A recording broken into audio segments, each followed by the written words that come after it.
Well, I guess this kind of escalated quickly. We got a pile of parts here. So what ended up starting as I was gonna fix this intercooler pipe because it wasn't quite lined up where I liked it. Uh, the pipe kind of wasn't fitting perfect, even though it did seal. I just didn't like how it was fitting, so I was gonna remake that pipe.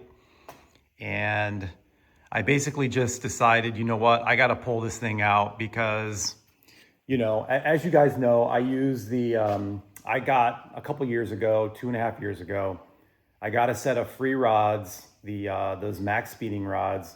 And at the time, I never anticipated going this far with it, which, from past experience, you should always think that you're going to go further than you normally do. But so we threw those rods in there, and it's been about 2.5 years and quite a few passes. I've ran up to 42 pounds of boost on these rods, the Maxpeedingrods. And I just, in my opinion, I think that I should take it apart, take a look at everything, even though there's no problem. There is no, no engine issue, I don't see any problems. We did a compression check, the compression was good, but in this situation where I keep pushing, the boost to higher levels, it's just going to it's just a matter of time when we break a rod and cause a lot of damage, and it's going to cost a lot of money. So I'm going to go ahead and upgrade. I'm going to upgrade these rods to a different set of rods. I'm going to sell I'm going to sell a lot of stuff. I'm going to move on past the max speeding experiment and, make the motor a little safer, make it, because a lot of things can happen if we break a rod. I don't really need to go into it. You guys kind of get it, that it would be catastrophic. So we're gonna go ahead and tear the motor down. I got the motor over here in my little engine assembly room right here. So I'm gonna take you guys through it. I wanna show you guys what the rods look like. I wanna show you guys what the bearings look like,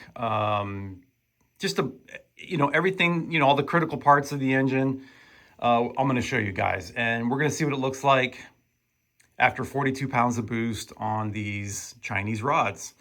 So we're also going to do some other upgrades too. I'm going to ditch the entire electric fuel pump situation. I found a mechanical aeromotive fuel pump on eBay for a really good price. So we're going to do mechanical fuel pump. So a lot of this is going to be gone. We're going to eliminate a lot of the wiring that goes to this. As you guys know, I switched back to my battery with the alternator. So now that we're going to be running a mechanical pump, we can switch back to the 16 volt because that's not going to be an issue anymore. The fuel pressure is going to be it'll be what it is. So with a mechanical pump, it just drives off the crank and it's gonna give me the same fuel pressure every time. It won't depend on like voltage and if you're losing voltage or whatever. So that's gonna be more consistent. This is gonna take a few months. Probably gonna go through the trans too. The trans was making a little bit of a funny whine on decel. Not that it was having any issues, but again, that's another thing I want to go through so that as preventative maintenance. Okay. So let me go ahead and I'll start tearing this down. We'll start tearing this motor down. I'm not going to show you guys all that. I'm just going to get back into it when I got everything torn down, and we'll start pulling pistons and take a look at everything. Okay guys, so you know we're Team Head Games over here. We have Dave from Head Games built this head 2.5 years ago, and I just kind of wanted to show you guys the cams.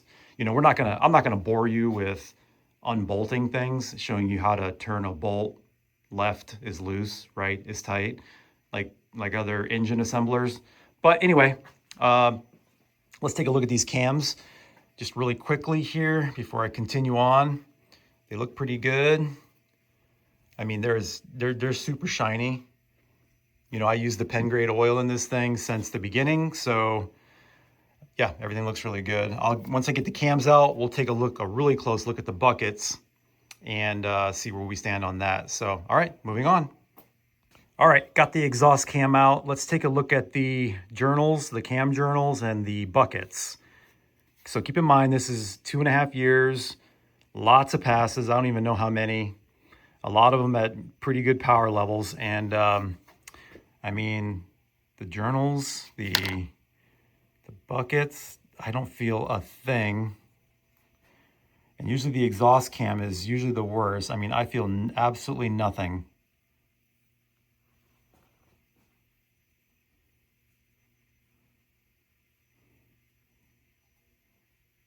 Yeah, every single one of them looks really good. The journals, I mean, they look awesome.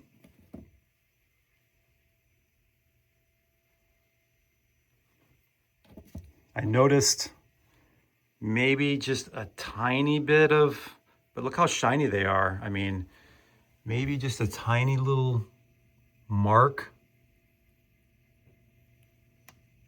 but I don't think that's abnormal. So, and they all look the same too. So this is pretty good. I mean, this is like,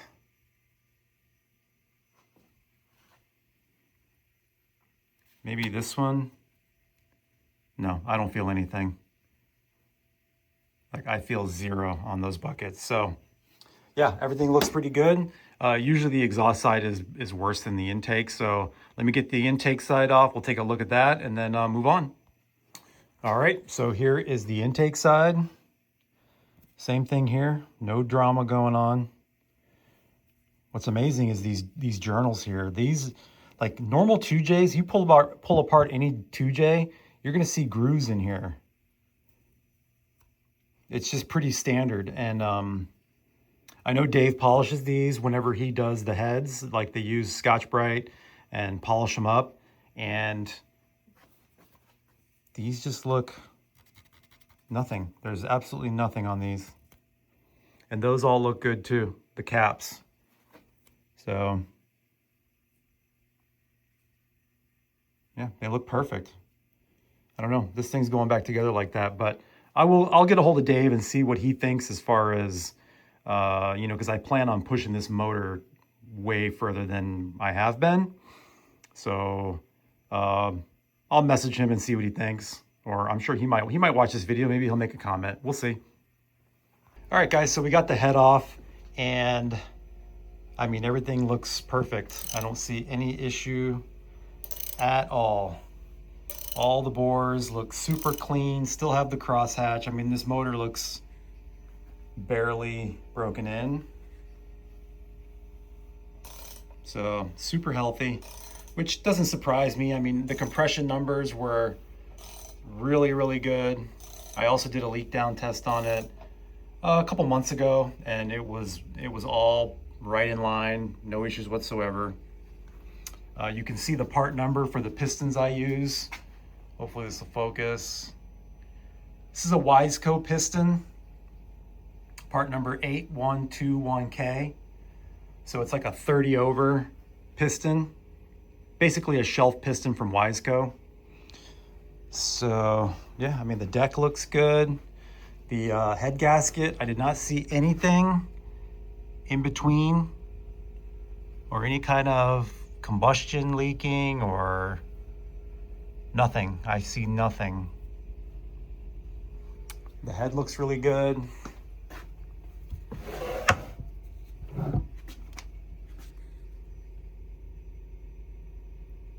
Can't really see anything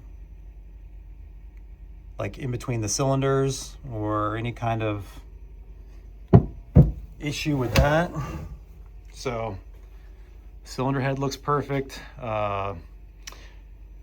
Yeah, I mean, let me go ahead and start taking the rest of it apart, and yeah, we'll go from there. All right, so we got the oil pan off, and we'll take a first look here. And for anybody who was in doubt of what was in this motor, you can see stock main caps and stock reused main bolts. So I just reused the main bolts, and yeah. And there's the Maxpeedingrods. I'm gonna start pulling a couple out. We'll take a look at the bearings, and yeah, we'll see what it looks like. This the crank pulley was an absolute nightmare to get off. That took me like 3 hours. But anyway, let me pull a couple caps off and let's look at the bearings. All right, so here's the first one. This is number 1. I mean, looks pretty good. There you go, Maxpeedingrods. There's no play. This moves real smooth. Nothing's binding up. Feels real good. There's the other half. I mean, you see a little line there, but what that typically is just some kind of trash in the oil, not like anything touching down. I mean, even look at the skirts on this thing. They look really good. The coating is not even rubbed off yet.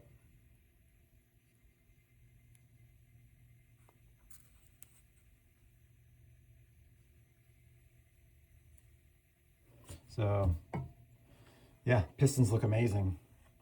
The crank looks perfect. Feel nothing. So I'm not going to pull them all out because I'm pretty sure they're all the same. But I'm going to pull off a main cap. Let's take a look at that. Alrighty, so here's the number 2 cap I just took off, and as you can see, it looks perfectly fine. Nothing is touching at all whatsoever. The cap was nice and tight in there. The bearings are tight. That's how you know if your bearings are not getting beat up. If they fall out, then you know it's getting beat up. But everything is tight. No fretting, no nothing. Let's see, look at the crank. Crank looks amazing. Nothing there.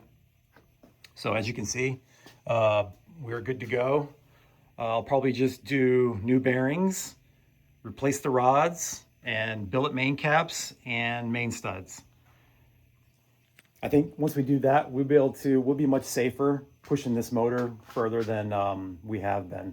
I just feel like, with the new CO2 boost control, I know that I'm just going to keep pushing it, and eventually this would all be destroyed. So the little bit that I would spend now will save me a ton later on, okay? So we're going to do that. I'm going to take it over to my machinist, Scotty, over at Scotty's Racing Engines. And he told me he can do the billet main caps. And I'm not going to mess with anything on the bores. Probably just get it decked so that, maybe just take the minimum amount off the deck in order to get it flat.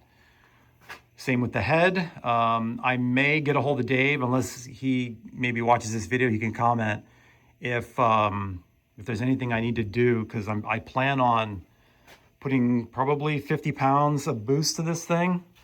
So I don't know if there's anything I need to do different to the head to do that. We're still running the S1 camshafts. These are the stage 1 camshafts. Again, I never intended on pushing this motor to where we have, but this is going to save me a lot of money in the long run of doing the upgrades now, instead of, one broken rod would literally destroy this entire engine. It could destroy the head, blow out the oil pan. I mean, just thousands and thousands of dollars of the damage with one broken rod. So I think I proved a point. We pushed those rods to 42 pounds of boost. I put 42 pounds of boost on those rods, and you see the condition of the bearings and you see the condition of the rods. Everything is perfect. Okay, so it took it. 42 pounds of boost on this is probably close to 1,200 horsepower. So for all the doubters out there on these rods, they're not bad. I mean, they're not bad. It's just where I'm headed, I can't take the chance. I can't take the chance with these rods. So yeah. Anyway, that's going to do it for this video, guys. I hope you enjoyed it. Hope you learned something. And I'll do some more videos as we start building this thing. And maybe I'll do a video at the machine shop when they do the main bearings, or main caps rather, and just kind of show the procedure on that, possibly. I don't know. I don't know if Scotty would be down for that or not, but we'll see. But anyway, that's going to do it for this video, guys. Hope you enjoyed it. Check you later.